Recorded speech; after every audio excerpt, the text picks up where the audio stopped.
It's the night of no controller packs. Welcome to Dave. I'm Joe from GameSoup. And I'm Dave from GameSack. We're doing another one of these collaboration episodes, and this time, who did I say I was? You were Dave. I'm Joe for some reason. Right. You're Joe from GameSoup, and I'm Dave from GameSack. Right. All right. Fuck it. Pretend that we didn't make that joke. Let's just play Miss Pac-Man Maze Madness.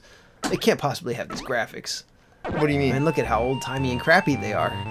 Wait, it's because I chose classic. Oh, you must have chose classic. Yeah. I must have chose. And by crappy, I meant we have the utmost respect for Atari games. And Atari? Whoa! Have you played Pac-Man on Atari? You know it's garbage. Yes, I know. I know that every game for Atari is garbage except for fishing. Except for fishing? Yeah. Oh my god! You gotta be kidding me. You know what we were gonna do tonight? What? We were gonna play Atari games, but we had some technical difficulties, so instead we decided to just do one more N64 games we never played episode. Yeah, I spent a couple, I don't know, like maybe an hour or two. Whole couple of minutes yesterday editing, stitching footage of all these various N64 games together. We have like 5 episodes in the pipeline just of us playing the most BS N64 games. Well, this is going to come out after all those. Yeah, so this is it. We got to give it a good send-off. This is just fucking Ms. Pac-Man. We could probably just play something else and continue our conversation in another another game. There's other stuff here, though. Oh, there is. You're right. New game. There's a story. Pac-Man with a mustache. It's Pac-Man's dad. Pac-Dad. I would have said Dak-Man. Well, you're less clever than me. Dave from GameSack. Come on in, my dear. I want to show you my latest invention. Why is this our new bit? We pretend that we're the guys from GameSack? It's because we actually like them a lot, and I want to collab with them. I really just want to meet them. I think they're cool dudes. You know, they had a panel at one of the cons, I guess like last year maybe, and they filled up a whole room with fans. They're really big. GameSack? They're that big? I mean, I didn't know they were a gigantic channel. I watch them sometimes. Ed's a huge fan. Joe from GameSoup is I watch them sometimes. They're that kind of channel, the channel that attracts a cult following, you know what I mean? Now, what I don't get is the skits. What about them don't you get? Are they so corny, or are they just doing it in a very dry way where they know that what they're doing is just really, very corny? Like, it usually ends with one of them hitting the other one on the head in a way where it doesn't even look like he's hurting the other guy. He just slowly, like, does a swing down onto his head and then he gets knocked out. Probably my favorite GameSack skit is, there's one where, you know, I don't know which one is which. It's between Joe and Dave. But one of them says that he finally beat some game, and he's like, oh, I can die a happy man, and then the other guy pulls out a gun and puts it to his head. Oh, yeah. He says, don't say shit that you don't mean. It's very funny. Very really funny stuff. It is really funny. Now, GameSack, what they do is basically they just review old video games. They're kind of similar to GameSoup, except we're more off the cuff here. We're just playing the games and reacting to them as we play them. But on, you know, basically an LP. And GameSack, they more or less, it's more or less just reviews of old games. For instance, reviews that you might have read in GamePro or EGM or Game Informer in the olden days.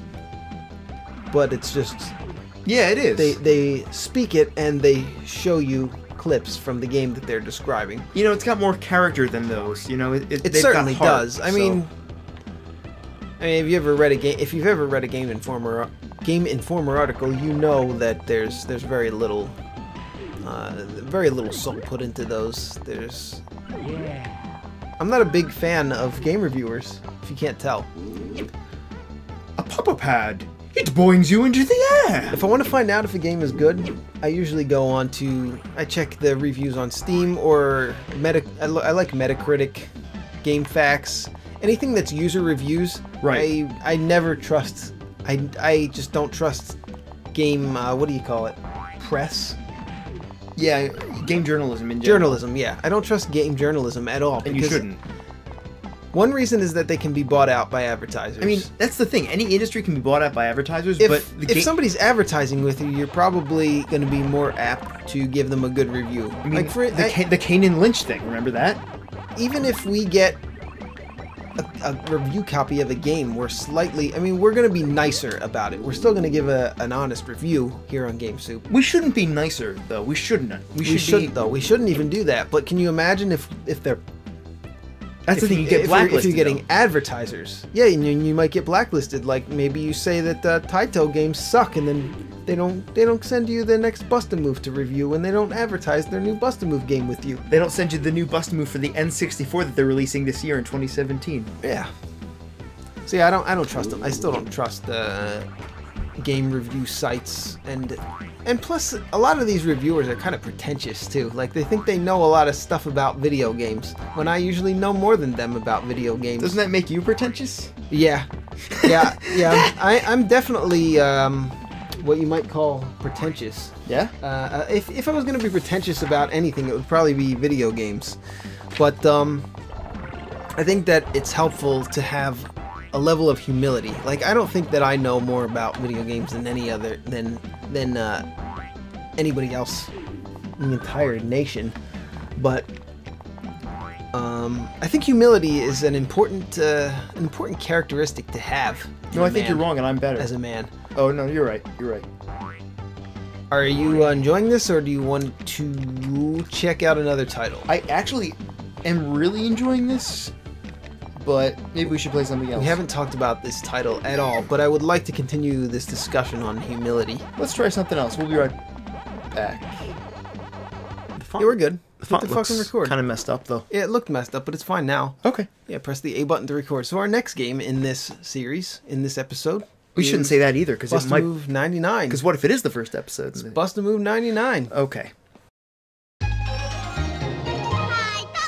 Oh, they did it. Always have to be quiet for that. For the old Taito logo. So the only thing I know about Taito is Bubble and Bobble. Is that their names? I know that they have a lot of arcades in Japan. The Taito arcade. That's true. Wow, their heads look really... They have long beaks. They do. Bob and Bob did not used to have beaks that long. They actually look like freaks in this.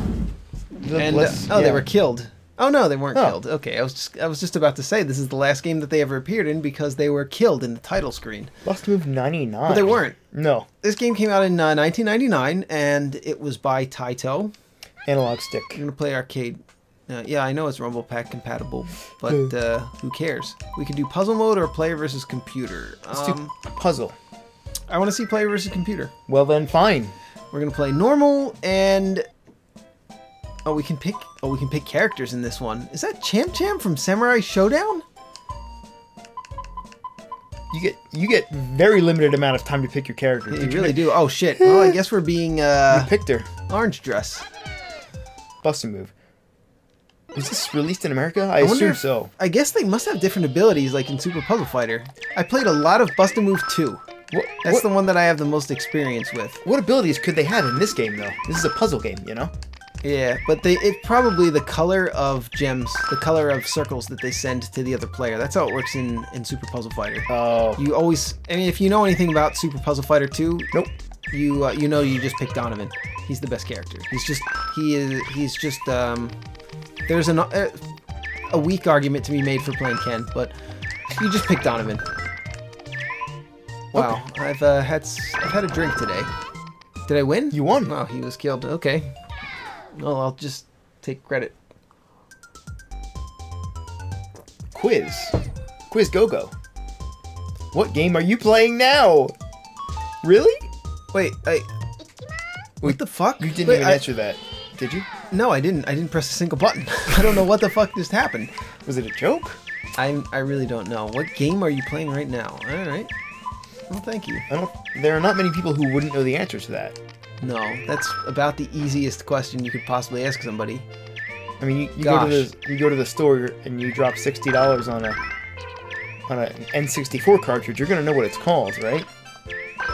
The music is the same. They didn't write any new music for this title since Bust-A-Move 2, which was my favorite Bust-A-Move game. Not for any particular reason other than that I got it for $9 and played it for hundreds of hours.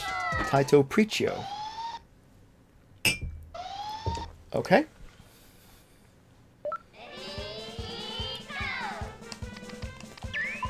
So this is the whole game then, huh?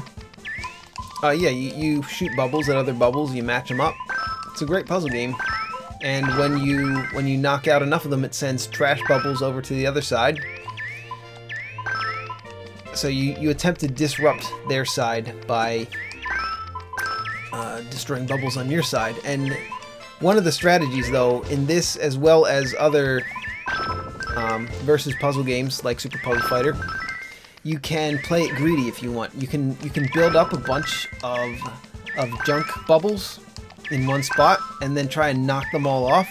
And if you see how what I just did, I just knocked one additional bubble off the bottom, and there I just knocked 2 additional bubbles, and here I'm knocking 1 additional bubble off the bottom. I get it. Yeah. The more additional bubbles that you knock off, the more trash bubbles it'll send to your opponent. And there's a similar concept in Super Puzzle Fighter. Okay. I didn't know that. So about Bust a this Move game. is probably my second favorite puzzle series of all time, but I am a bigger fan of Puzzle Fighter. I got pretty good at it at one point, but there's really no point in being good at Super Puzzle Fighter 2. No one plays it. You were the Northeast Puzzle Fighter champion for a while. Yeah. In the Northeast, yeah. They had it at Otakon one year.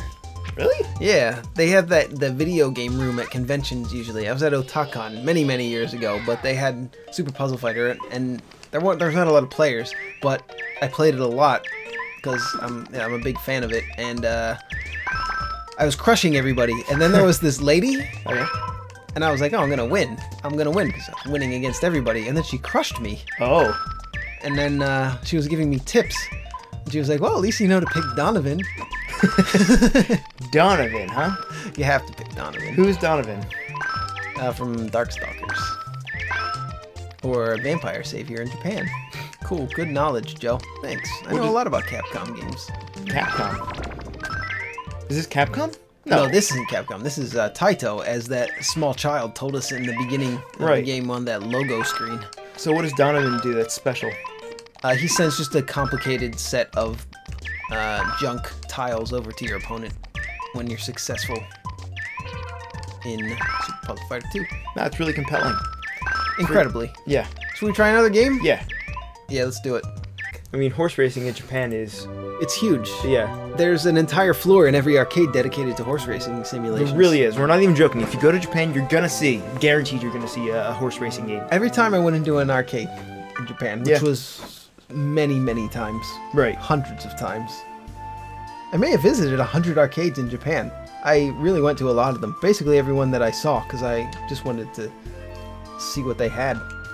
And there was, you would have to go, usually the bottom floor would be the crane games.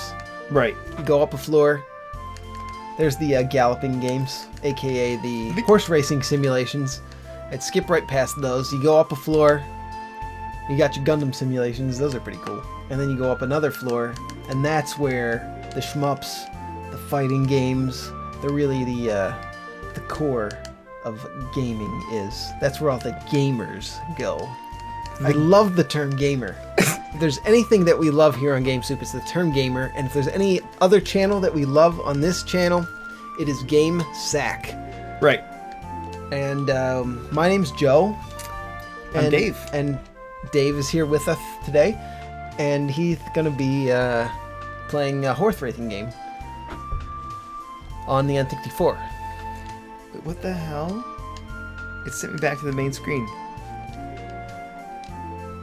Eventually, we will get into the gameplay of this title. Oh, shit. You gotta press B, I think, is A. That's what I'm doing, though. Yeah. Ah! So look, you choose your horse. Yeah, this isn't a ROM. We actually sent away to, we bought this on, I don't know, Alibaba.com. Not eBay. Usually everyone goes straight to eBay, but no, we order everything, every game that we play, we order direct from China, Hong Kong, on Alibaba.com.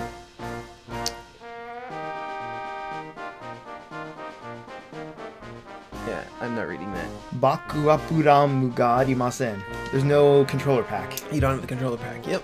Yeah, That's exactly what I surmised. Well, do we need it? No, you don't fucking need it. Just play the fucking game. Yeah, you say that, but I don't know how. I can't do it. Oh, shit. Kaseto. I don't know if we can, because... It won't let you play it. It might not. All right, shit. You just call it, man. This Call it, man. Bail, bail, bail, bail, bail, bail, bail, bail, bail, bail, bail.